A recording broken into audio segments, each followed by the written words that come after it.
Popcorn பண்ணுவோம் வாரீங்களா? நான் இந்த பிராண்டு சொல்ல மாட்டேன். இது ஒரு ரூ. 55 போட்டிருக்கு இந்த பாக்கெட்டு. இதுக்குள்ள பாருங்க மசாலா, எண்ணெய் எல்லாம் மிக்ஸ் பண்ணி வச்சிருப்பாங்க. எப்போ செஞ்சாங்கன்னே தெரியாது. ஆனா நீங்க கடையில போய் நார்மலி கேட்டீங்கன்னா பாப்கார்ன் பண்றதுக்கு சோளந்தாங்கன்னு இது 1/4 கிலோவே உங்களுக்கு ரூ. 40 ரூ. 30 ரேஞ்சில தான் வரும்.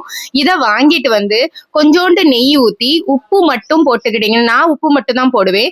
நீங்க வந்து உங்களுக்கு தேவைப்பட்டா மசாலாவும் போட்டுக்கிடுங்க. நான் வெறும் பிள்ளைகளுக்கு தானே கொடுப்பேன் பண்ணி நானும் சாப்பிடுவேன். உப்பு மட்டும் போதும். நெய்யும் உப்பும் போட்டுட்டு கொஞ்சோண்டு இப்படி ஹீட் ஆகிற வரைக்கும் போட்டுட்டு இதுல வந்து நான் இது கொஞ்சம் 100 கிராம் கூட எடுத்திருக்க மாட்டேன். மொத்தமே ரூ. 40 தான் 1/4 கிலோவே.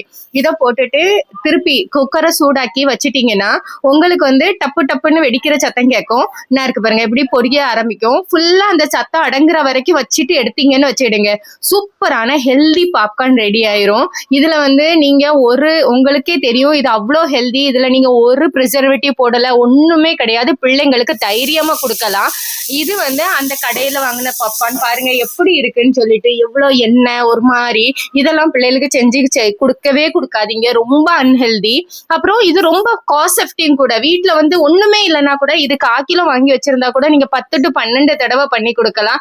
இதை செஞ்சு பார்த்துட்டு எனக்கு கமெண்ட்ல போடுங்க, ஏமா நீ ஆலனுக்கு பண்ணி கொடுமா. இவ்வளவுதான் இன்னைக்கு. தேங்க்யூ.